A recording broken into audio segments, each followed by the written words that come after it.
Lions TV, we are sponsored by Regal Elevators and Lifts Consultants Limited, a company that is owned and operated by a Millwall fan, just like every single one of the sponsors that you can already see on the screen. If you are going to do a bit of business in 2022, then please keep it in the Millwall family by checking out all of our sponsors' website links in the description below. This is your post-match analysis video for Saturday's 2-0 home win against managerless Middlesbrough at the Den.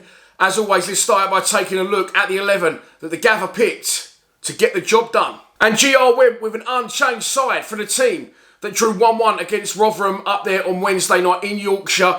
I back him for that. Fair play to him. We needed to do that, in my opinion, because although I didn't necessarily agree with that front three, and I still don't think it's the right front three, we needed a little bit of consistency, a little bit of stability by playing the same players. We keep chopping and changing it so much that I feel players can't find their feet and get a proper run.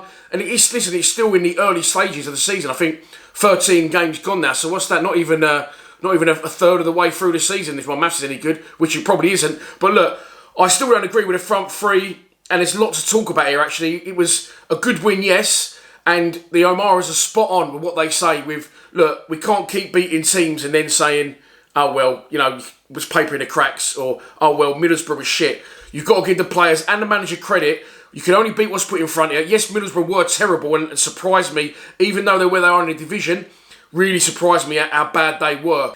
And as I always say, look, it's time to take a little bit of stock sometimes and reflect, you know, are things that bad?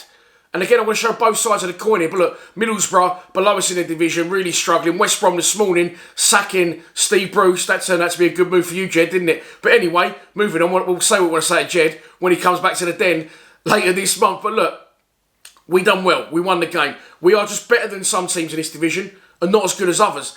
That is just the way it is, and you have to give the manager and the team credit. I think we've won almost 50% of our games. I think there's been 2 draws now. I think 6 losses and 5 wins, something like that. So we're not far off where a Millwall existence is. However, and this isn't a criticism, it's an observation. We come out of the game Saturday. I said to my boy, "Do you enjoy that?" And I could tell he didn't really, and he was like, "Yeah, it's all right. It's just, I don't know, it's just didn't feel as, you know, it's not as good as it used to be." And I keep saying that as well. And again, it's nothing against the team. We went to the game. We was professional. We kept a clean sheet. I named the preview video in the week, Last Chance Saloon. And that wasn't a big headline to try and get Rowett out.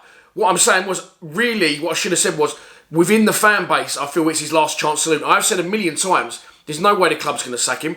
And there's no way he'll walk. And you got on reflection, myself included, and a lot of fans now, we couldn't have egg on our face here because we got, I think, our next 6 games against teams in the lower part of the division. I did say that as well. You know, we have played and lost to 6 of the top 6 at the time when I posted it. It's probably not the top 6 anymore. So careful what you wish for, yes. However, you can't help how you feel. That is just how you feel, and you shouldn't keep it inside you in any way. If you feel a way about anything in life, you should express yourself. And I'm feeling it. My boy was feeling it. The O'Mara said it's just, you know, we've been very professional. We've won the game. It's an improvement from Rotherham, as I said, and we're building. And we've scored 2 goals, and Middlesbrough didn't really get a sniff. They had a lot of possession without really hurting us, but we can't help how we feel. Something just isn't, don't know, it's just something missing, and it's very difficult to pinpoint. If you think you know what it is, put it in the comments below. But look, let's move on to the game. Because again, lots and lots of talking points. Some great performances, some really good ones. I'm going to go with Danny McNamara was absolutely superb. George Saville was absolutely superb. Of course, the Bermondsey Bergkamp, you have to hand it to him for his 2 goals. He'll just shoot on side, that boy. Love it. He has about 5 or 6 shots in one game.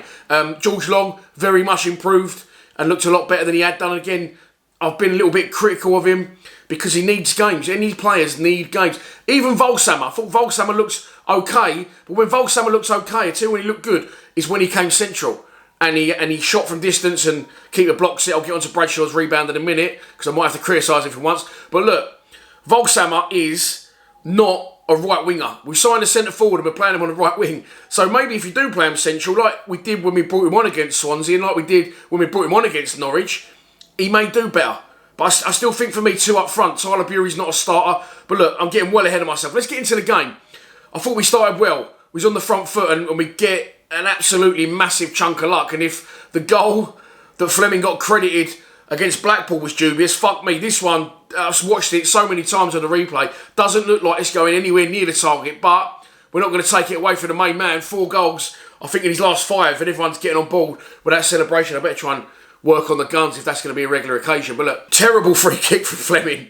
Really bad, and it sort of hits the wall, changes direction, but I still don't know what the keeper's doing. I mean, it's on the floor and rolling along the floor before it's even landed in the penalty area, I think, or pretty much on the edge of it. The keeper's got to get there, but he doesn't, and absolutely will take it. Not a problem. 1-0. After that, we had other chances. We come forward again, and there was a good ball into the box, and Fleming again probably should have scored this one at the front post. Heads it over. The one I want to talk about is Bradshaw's chance. And by the way, Bradshaw did some brilliant work to set up and win the free kick. Gets loads of shit, Bradshaw, as we know. I'm a fan of him. Some of you ain't. But again, he hasn't hardly played any games. And now, I think it's 2, potentially 3 starts in a row. You're going to start to see the best of him again. The ball was sticking, coming into him. And that's how he wins the free kick for the first goal. And then the one that he misses, which is the one that everyone wants to just focus on and not anything else he's done in the game. And by the way, I thought he'd done really well in the game. Is the shot from Volksammer. Their keeper again. It's powder puff, but he spills it. But then he redeems himself. Bradshaw comes in. The keeper comes out and spreads himself. Peter Schmeichel-esque. And he's absolutely trolling it from about 7 yards. He can't really do any more than that. Right? But however, yes, he should have scored. But I just think keeper's dropped it. Keeper's staggering. He's off balance. Bradshaw just absolutely caught it like a fucking sweet as a nut. And it's hit the goalkeeper. But the goalkeeper has had to save that. He hasn't just hit him. He spread himself big. And it's come off some part of his body. I don't know what it was. Probably his leg. But it was an absolutely brilliant save. I really felt for Bradshaw. Because you could see the fucking fuck on his face. When he knew he should have scored it. But it's a brilliant save. But yes, I know he should have scored it. But other than that, I felt he played well. And then the second half starts. And we score again straight away. And as much as we always want that, we don't want the shitty bum time, the dreaded 10, whatever you call it at the end of the game. It just sort of killed the game as a spectacle after that. And again, I've got no complaints about that because we done well. We game managed very well. We got the second goal. We killed the game off. Boom, job done. And not a lot happened after that second goal. Middlesbrough again, and a lot of teams will. Well, look, maybe they know how we're going to do it, because we all know it's that long diagonal up. Scott Malone usually plays it, but Spaghetti Legs is in the wilderness at the minute, so we won't be taking many free kicks, thank God.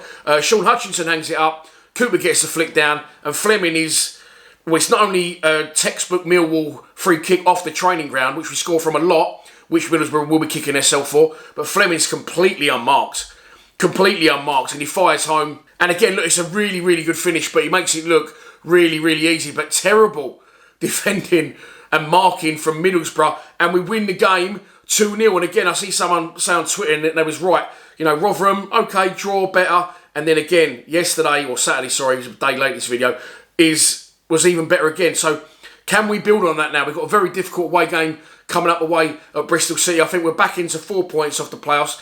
And I always say this, we're 4 points off the playoffs. We're 3 points off the relegation zone. And that's just on a reflection of what I always say, and what a lot of people say. Anyone can beat anyone in this division. You're seeing it all the time. So I don't have an issue with us winning one, losing one, winning one, losing one. As I said, that's a Millwall existence. And that's why the league table is so tight. But just, again, not a criticism. Absolute professional performance from the team. Thought individuals look better and partnerships look better as well. I thought Mitchell and Saville were really good Saturday. And you all say, oh, you love Billy Mitchell. Billy Mitchell's playing now. Billy Mitchell's always been playing, by the way. He hasn't, you know, you're all going, oh, he's unbelievable now. He always has been. However, a lot of you thought Mitchell was man of the match. I actually thought Saville was better. So there you go. It's not always about Billy Mitchell. I thought George Saville was absolutely brilliant on Saturday. And he's definitely one I'd be interested in having in there. The front three, it's still not working for me. I'm sorry. I like Bradshaw and leave him in. Some of you are saying play Volksammer central, which I would be interested in giving it a try. But then if you do that, you've got to give him a run. I still will go with the old tried and tested 2 up top. Afobe Bradshaw, you can't argue with it. Bury was absolutely horrendous on Saturday. So for me, the front three doesn't work. But that's another video for another day, and I'll get into that when I need to get into that, which is Thursday. Yeah, I'm off to watch some under-21 football right now, but not Millwall for a change. Going to watch my mate's boy play. So off to do that now. I have bagged a fucking big un. A big un for Lions Lounge Lockdown, but I'm not announcing it until I've filmed it, and then I'll probably let you know. The Anton Ottolowakowski interview went up late last night, and we'll be back for a preview for Saturday's away trip to Bristol City on Thursday. Enjoy your week. Please subscribe to Lions TV. Come on, you Lions.